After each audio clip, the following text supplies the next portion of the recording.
In the heart of the Weald of Kent, an area in the southwest English country known as the Garden of England, is the picturesque village of Pluckley. Being mentioned in the Domesday Book means that the village has its roots way back in the 11th century. By the 14th, it was a thriving community, but then the Black Death came along and decimated its numbers. The Dering family have had a long connection with the area. In 1430, the Derings acquired a manor house in Pluckley, which they renamed Surrenden Dering. The first baronet is thought to have escaped from the Roundheads during the English Civil War by jumping out of a narrow, curved-topped window at the manor house. During the Romantic Victorian era, this led to the Dering windows being added to almost all of the houses owned by the family. The local squire, Sir Edward Dering, believed that it would bring the family luck. Pluckley is surrounded by beautiful countryside, orchids, and grazing sheep. No one would believe that the village has a much darker side, but with reports of terrifying shadow figures, sorrowful apparitions, and strange sightings, is it any wonder that Pluckley was once named in the Guinness Book of Records as the most haunted village in Britain. Decades ago, the resident parish priest held a number of exorcisms around the village in the hope of ridding the place of its many paranormal incidents. It would appear that these attempts to cast out any of the manifestations didn't work. Some of the tales told here are hundreds of years old, others much more recent, with local landmarks known as Fright Corner and Screaming Woods. Here are just a few of the many spooky tales of the undead that have been recorded in the seemingly peaceful and picture-perfect village of Pluckley.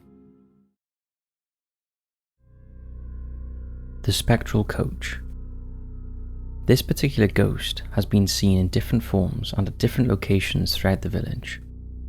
One lady was driving home with her husband from babysitting her grandchildren in the nearby village of Bethersden.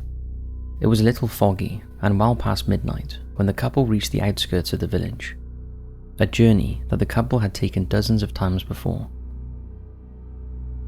As they reached the crossroads known as Pluckley Pinnock, they were dazzled by a bright light. Slowing down, they could see a large, well-lit coach was approaching them.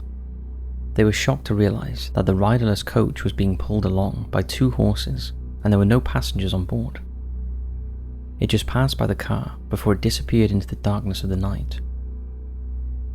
In November of 1997, another witness claimed that she could hear the distinctive noise of horse hooves on a cobbled street on her car journey home.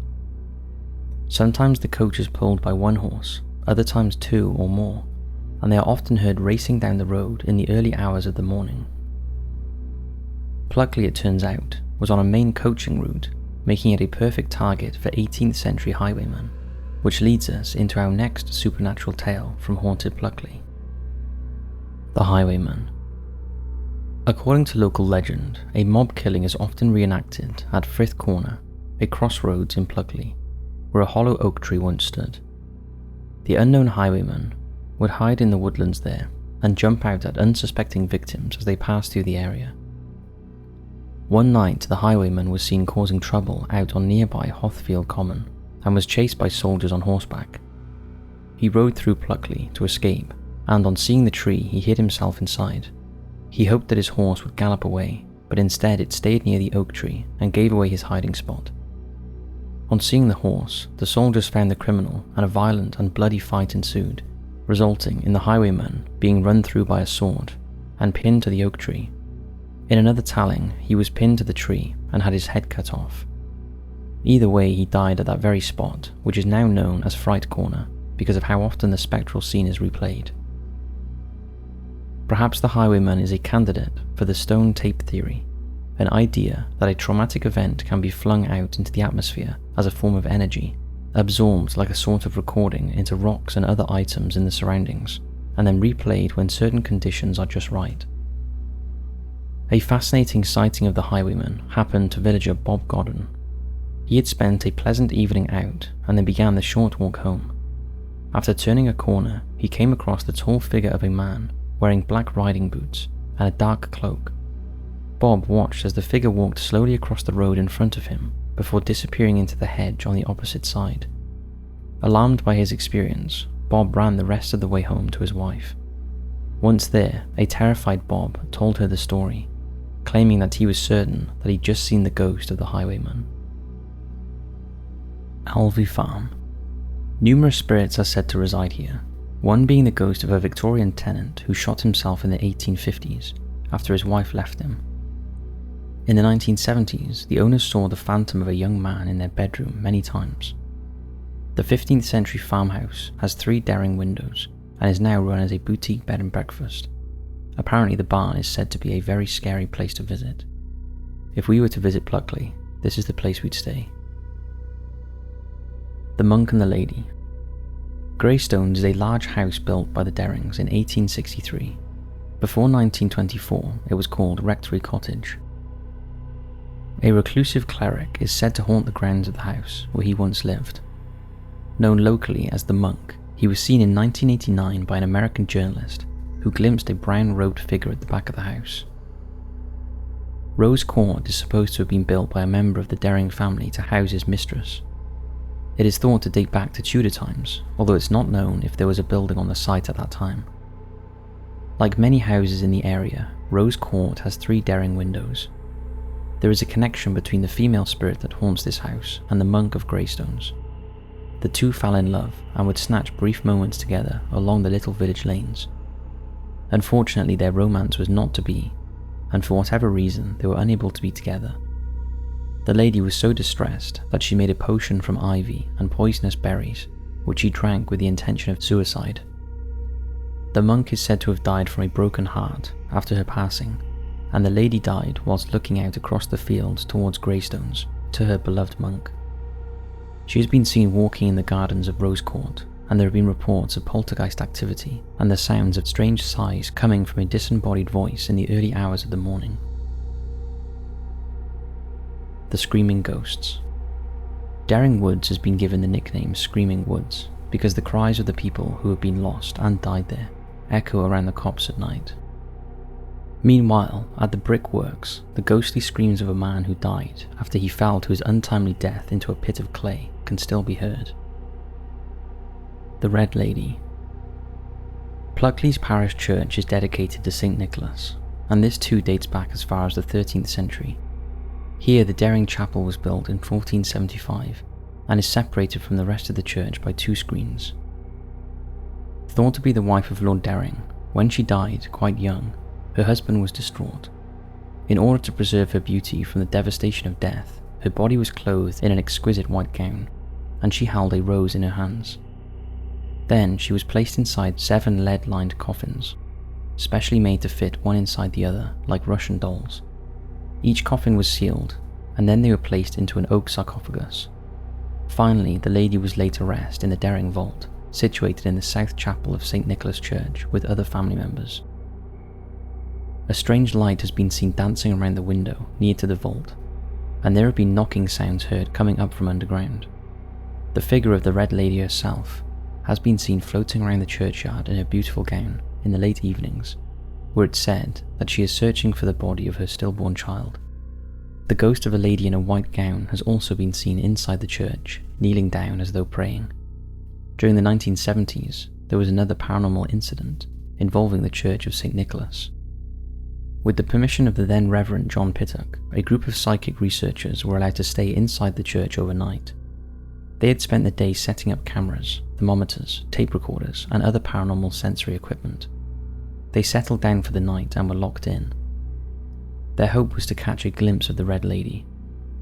As the night wore on, the group watched and listened intently, but were disappointed when nothing out of the ordinary occurred. Just after sunrise, they heard the turn of the key in the lock and the footsteps of Reverend Pittock as he came up the aisle to greet them.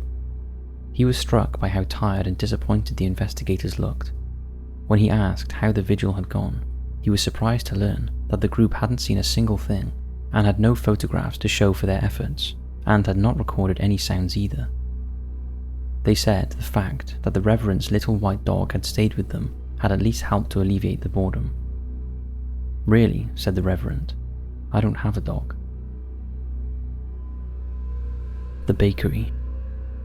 The renovation of an old fireplace set off a spat of unexplained phenomena at the bakery. Once the original hearth was exposed to the building, disembodied footsteps were heard stomping around in the upstairs rooms, and there are said to be cold spots there even on the warmest of summer days.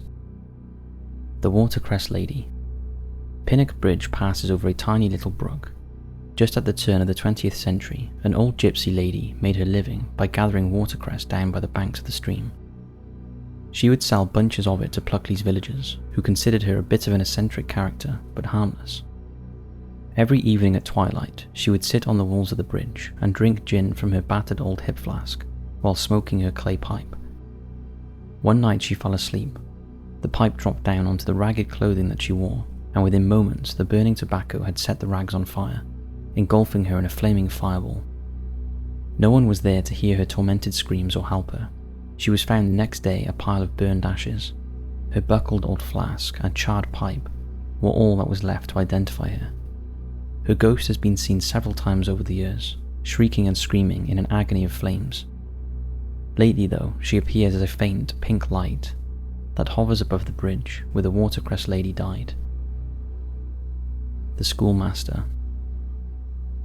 Just past Cliff Cottage, with its 2 daring windows and along Dick Buss's Lane, which was named after a Victorian miller whose property was nearby, is where a group of children got the fright of their lives. It was during the 1920s when they came up the lane on their way to school. They were horrified to see the body of a schoolmaster from the nearby village of Smarden hanging from a tree branch. He didn't leave a note, and no one was ever able to find out the reason for his suicide. Now, when the moon is full, and in the dead of night, the sound of creaking can be heard as a body swings back and forth. Schoolmaster's body is seen swinging from the branch in the place where he took his last anguished breath. The Black Horse Inn. This pub has a long history of haunting. It dates back to the 14th century and was originally a farmhouse with its own moat. It was managed by the bailiff, who was in charge of the entire Daring estate. The timber-framed building has 4 of the Daring windows. Coincidentally, the teacher from nearby Smarden who hanged himself would often meet up with the headmaster of Pluckley School in the Black Horse Inn for a friendly drink. Most of the landlords and their families who have resided here have had some form of interaction with the spooky inhabitants. When Laura Gambling arrived in 1997, the resident poltergeist introduced itself to her almost immediately. Unbeknownst to Laura, the poltergeist had wreaked havoc for previous landlords by damaging heavy wooden furniture and regularly hiding objects. Laura was enjoying a well-earned break on her first Sunday at the pub. It was just before the busy lunchtime rush, and she was sitting at the bar having a cup of tea when she noticed a glass on the shelf above the bar begin to shake. It then slid all the way along the shelf before stopping just at the edge. The entity would remove cutlery from the dresser and rearrange it on the top. Her dogs would become visibly upset when they reached a certain spot in the kitchen and stop there to bark at some unseen force. The dogs would also completely refuse to enter one of the upstairs rooms. In November of the year 2000, 2 friends who were interested in the paranormal happenings around Pluckley decided to travel to the area and spend a day there. They walked around the village for most of the day, taking in the sights and enjoying the atmosphere. After deciding that they were done for the day, they returned to their car, ready to make the journey home. The car was facing the Black Horse Inn, and as they were about to drive away, they looked up to see the curtain in the top window of the pub begin to move. Curious, they waited to see what might be causing the movement. After a while, they were shocked to see the distinct figure of a young man holding onto the now open window. The boy looked extremely pale, had a dead look in his eyes, and wore an old-fashioned checkered blazer. There were plenty of people milling about the car park, but no one else seemed to be aware of the ghostly figure. The spirit stared directly at the pair in the car, and his gaze never wavered, even as they drove away. The Blacksmiths Arms. This pub was originally a forge dating back to the 16th century. It has had many name changes over the years, and was also used as a tea rooms for a time. A maid has been seen several times standing by the fireplace and dressed in Tudor clothing. She seems to be bent over and turning an unseen spit. Customers have often mistaken her for a real member of staff in some sort of costume. A Cavalier soldier has also been seen wandering around in the rooms upstairs. Those family members who have lived in the pub and have met the ghostly soldier claim he is very friendly and never causes any distress. When the building was taken over by Gloria Atkins, she decided to turn it into a tea rooms. Gloria was invited to a viewing of the property before she made the final decision to buy. Although the pub had been closed for quite a while and a lot of work needed doing for the conversion, Gloria decided to take the building despite the unnerving atmosphere. A date was set for the opening, and Gloria moved in with her family and her assistant Lynn Patterson. No one was aware of any of the paranormal tales that were connected to the former pub. On one occasion, Gloria was sitting at the kitchen table with Lynn. Gloria's daughter, Estella, had taken her baby out for a walk, but she had forgotten to turn off the baby monitor in the nursery. As Gloria and Lynn were chatting, they heard a loud banging noise coming from upstairs through the monitor, followed by the noise of heavy footsteps. Thinking that someone had broken into the property, both of them cautiously made their way upstairs to the baby's room, but there was no one there. On another occasion, Estella was fast asleep in bed one night when she woke up for some unknown reason. Startled, she sat up in bed and was horrified to see the dark, shadowy figure of a young boy. He was aged about 8 years old, and he stood at the bottom of the bed for a short time before his presence faded away into the darkness. Like the dogs at the Blacksmiths Arms, Gloria's dog reacted badly to the pub ghosts. It refused to go upstairs at all and would stand in the same corner spot of the kitchen, constantly barking at something that was invisible to everyone else. When the dog was carried upstairs by Gloria, it would often cower and growl persistently when there was nothing there. Another pub in the village, called the Daring Arms, is said to be haunted. Some say they have seen ghost-like figures in the bar. One witness saw an old lady wearing Victorian clothing. She is thought to be one of the many members of the Daring family that haunts the premises. Of course, ghost stories are often passed verbally from person to person and can become diluted over time. Others have a lot of embellishment added. But with so many tales of the supernatural originating from Pluckley village, is it really possible that they are all just works of fiction made up from overactive imaginations? Or is Pluckley village really the most haunted village in Britain and one of the most haunted in the world? What do you think?